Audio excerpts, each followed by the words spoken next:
writers, today I'm going to show you how I would go about practicing or developing my body paragraphs in my writer's notebook to practice explaining my reasons supported by evidence for my argumentative essay on Number the Stars.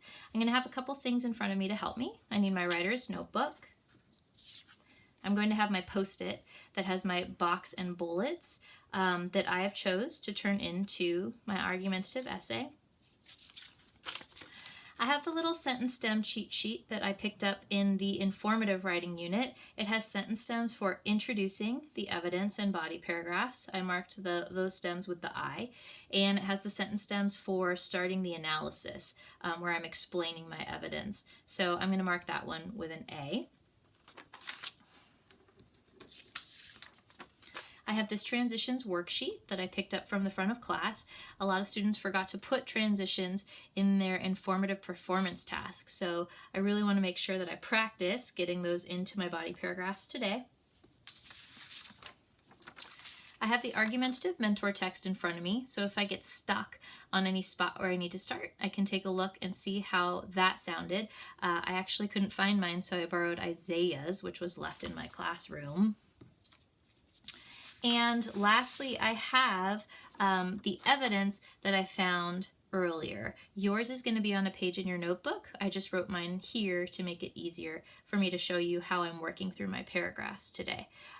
So those are the things I'm going to need to get started. First thing I want to do is set up my notebook. I'm going to write developing at the top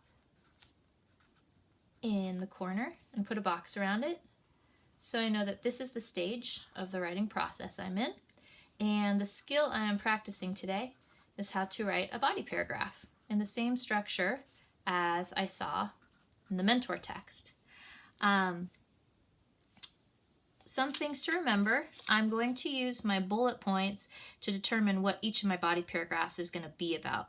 Remember, my bullets are the different reasons that help me support my claim that Inga is the most courageous character in the novel Number the Stars. 4 body paragraphs might be a lot. For some of you, it might be great to push yourself with it. I'm going to go ahead and just choose 3 today. The moment when Inga is hiding Ellen, the moment when she goes to Uncle Henrik's, and one where she lies to the Nazis. So I'm going to practice 3, and I'm going to write those 3 bullet points at the top of my notebook in a moment. But one thing I noticed when I was looking through my evidence that I found in the book, when I went to find evidence about how Inga hides Ellen, and I was reading the sentences, I actually found a sentence that was connected to that bullet point, but said something a little bit different that I thought was interesting, and maybe an even better reason that shows she's courageous. I found this sentence from the book that said, "I understand you're a friend of your neighbors, the Rosens, Mrs. Johansson," the soldier said angrily. "Sophie Rosen is my friend. That is true," Mama said quietly. And I thought, wow, it does show that she's hiding Ellen, but even more, it shows this idea that she doesn't deny her friendship with a Jew to a Nazi soldier. And I thought that showed a lot of courage. So I'm going to actually change this bullet point to not denying friendship. And I'm going to write the 3 bullet points that I'm going to put in my body paragraphs at the top of each of my body paragraph pages, so I know the reason that I am trying to explain and argue. So the first one I said was not denying friendship with a Jew. On the other page, I'm going to do, this one's body paragraph 1, body paragraph 2. My second bullet point says she's willing to go to Henrik's without her husband, even though it might seem dangerous. Goes to Henrik's without husband. And I'm going to turn to a 3rd page, body paragraph 3. My last bullet point I'm going to include in my essay, my third reason to support my claim is that she lies to the Nazis at the funeral.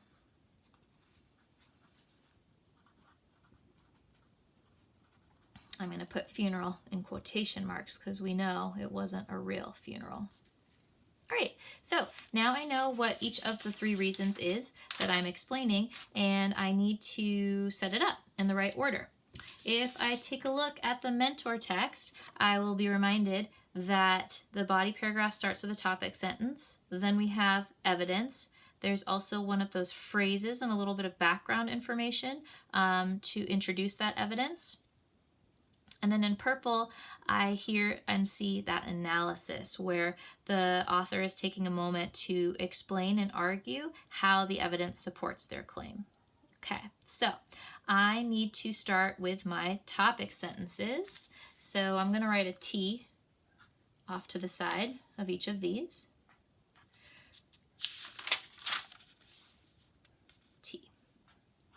All right, remember, in my topic sentence, I need to, in a complete sentence and with a transition, say what this reason is and how it supports my claim.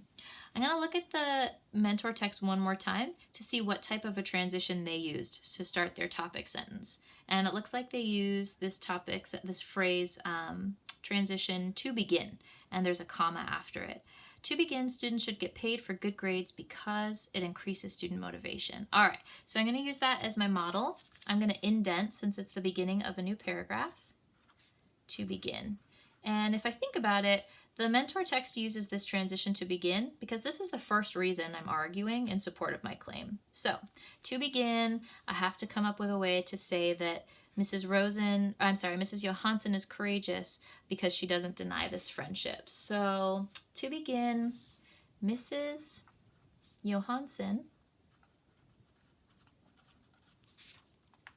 shows a lot of courage or bravery. What should I say? A lot of courage just by acknowledging her friendship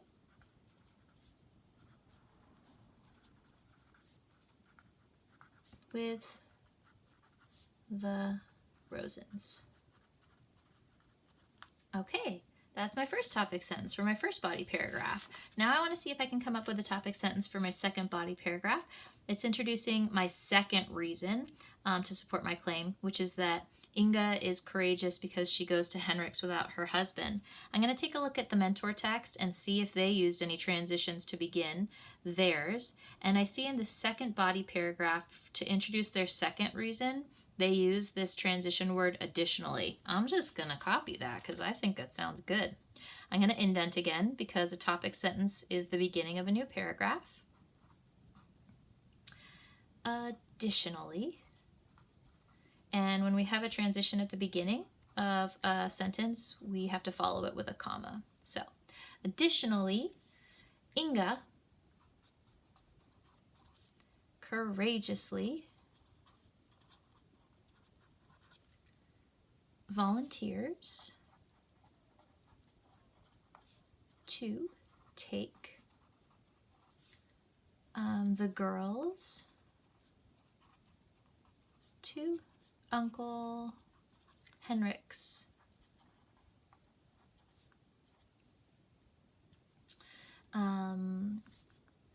farm alone without her husband to help her.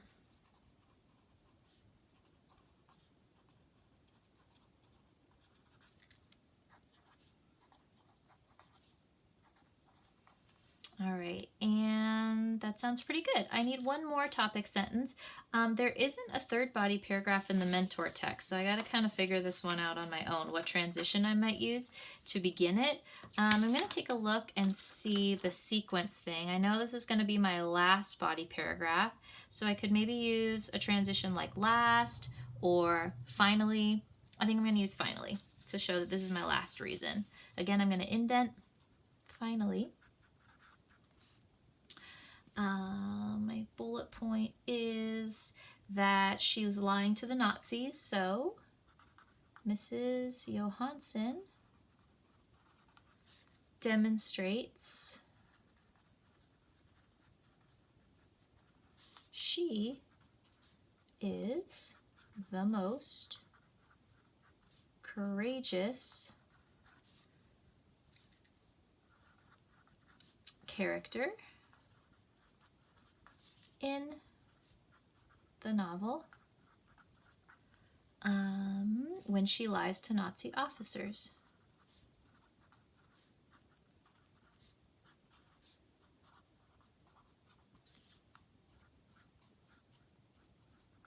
Okay, I have my 3 topic sentences for my body paragraph. If I am looking at the mentor text, I'm going to see that next I need my evidence, but I have to have the I and the E. I have to make sure I introduce my evidence and then write my actual evidence. So remember, I need to have a sentence from the novel that really shows how Mrs. Johansson is willing to acknowledge her friendship with the Rosens. And I found this sentence again when I was working earlier today, looking for my research. And if I look at the mentor text, I can see that there is a mention of the book or the article that the evidence comes from.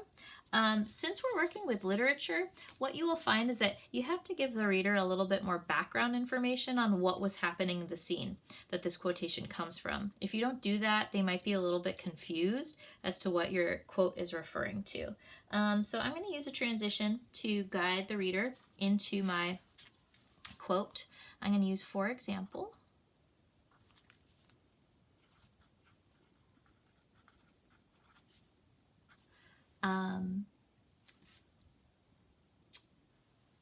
when the Nazi soldiers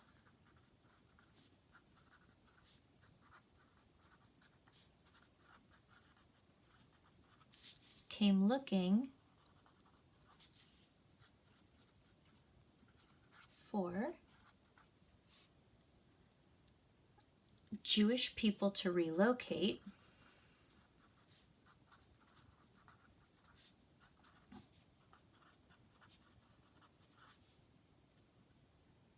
Mrs. Johansson responds honestly.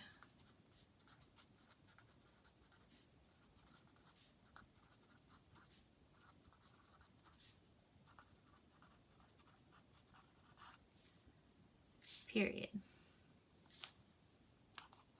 Lowry writes, comma. So you'll see in this first part, I'm giving some context. I'm giving some background to let the reader know where this moment in the story is happening. And then I want to use one of my I phrases. I'm going to use this one that says blank writes, comma, and quote, because this book was written by Lowry. So that's why I have Lowry writes, comma. Now I'm going to put my piece of evidence that I found to support this bullet point. I'm just going to copy it word for word. This one's a little bit tricky because I'm taking the author's words, but then there's characters talking inside of it. So you'll see I'm starting with a double quotation mark, and to show that a new character is talking, I have to actually put an apostrophe around their words. My evidence is this one. I understand you are a friend of your neighbors.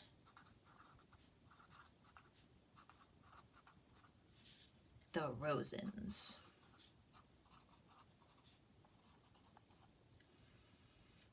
Mrs. Johansson.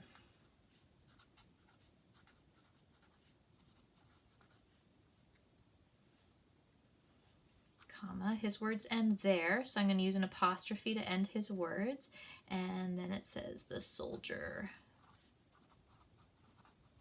said angrily. Now, Mama is talking, so I have to use an apostrophe to show she starts talking. Sophie Rosen is my friend. That is true. comma. And she stops talking there, so I use an apostrophe to end her words.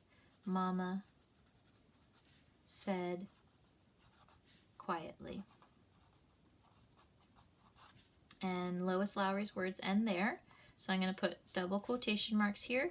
I'm going to give credit to Lowry for writing this in parentheses and put the period after the parentheses.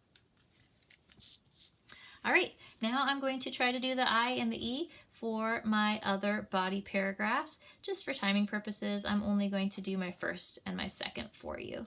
So I need to find a way to introduce my next piece of evidence naturally so it flows from my topic sentence. I found this sentence where she talks about how she's going to volunteer to take the kids because it's safer. She says, "If only I go with the girls, it will be safer. They are unlikely to suspect a woman and her children. But if they're watching us, if they see us all leave, then they will know. Then it will be dangerous. I am not afraid to go alone." Lowry. So I need to find a way to transition into that quotation. So again, I need to give a little bit of background as to what was happening in the story then. So when the Johansons realize they must leave Copenhagen,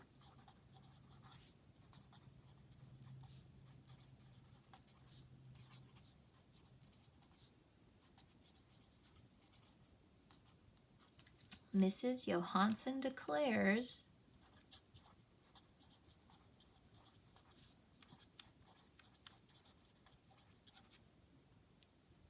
comma. And that's enough, right? It's indicating that they're in danger and they need to leave, and I'm letting the reader know that Mrs. Johansen is about to start talking in my quote. So now I have to write my evidence. I'm going to just copy the exact sentence that I found from the novel. So, if only I go with the girls, it will be safer. They are unlikely to suspect a woman and her children.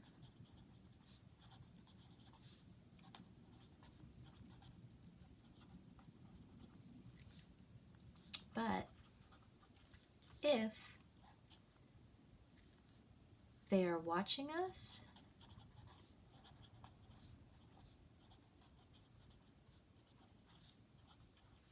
if they see us all leave,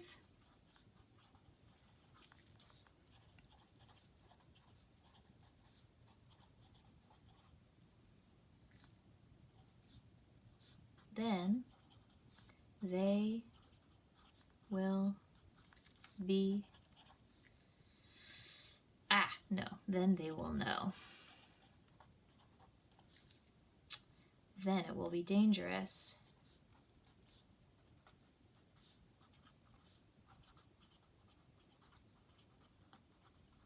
I am not afraid to go alone.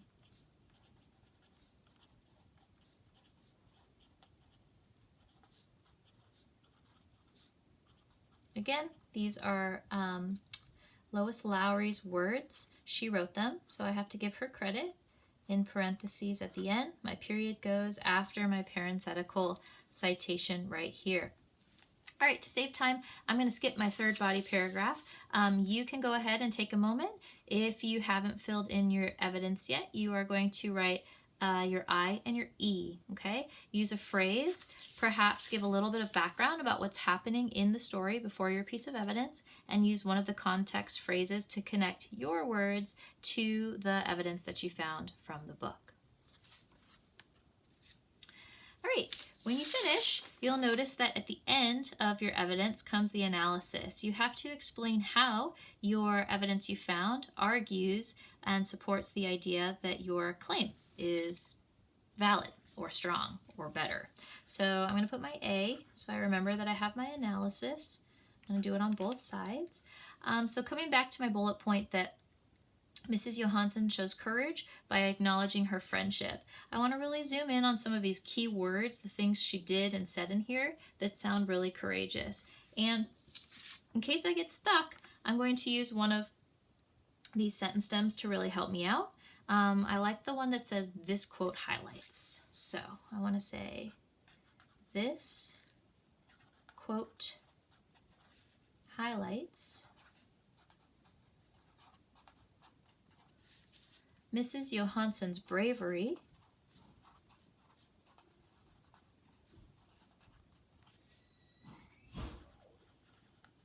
because, notice I'm using this word because to really explain how the evidence argues my point.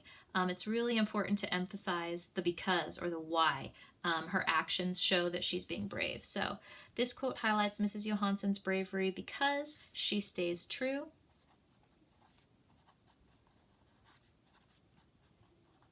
to a friendship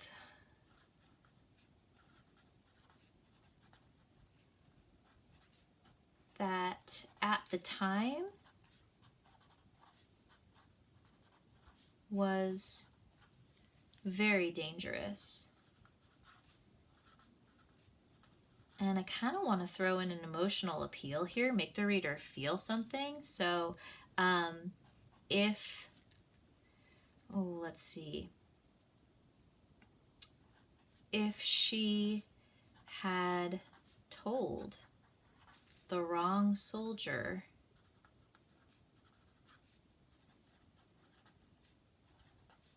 she was friends with Jews,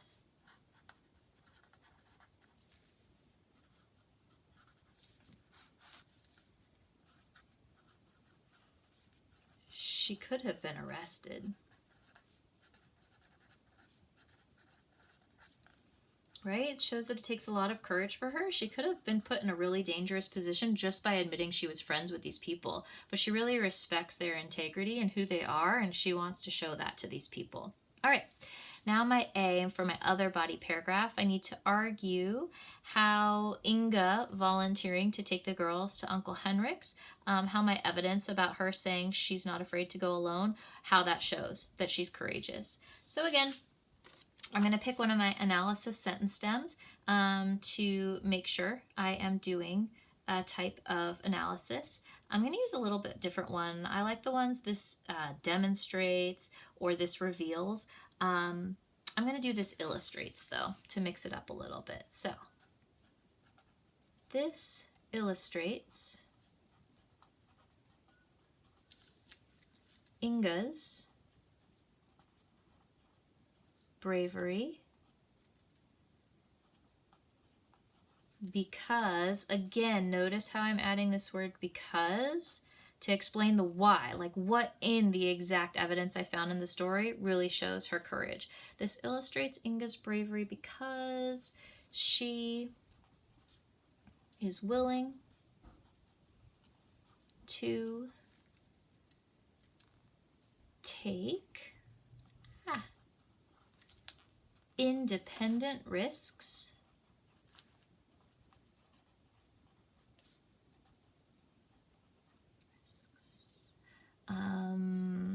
to help the resistance movement. Now, I might want to throw in this sort of like a moral appeal, right? Maybe she's doing this because of fairness and equality and justice. And again, I love my if-then sentence stems. So I'm going to stretch my analysis and say, if people like Inga had showed cowardice and not courage, many innocent people might have died.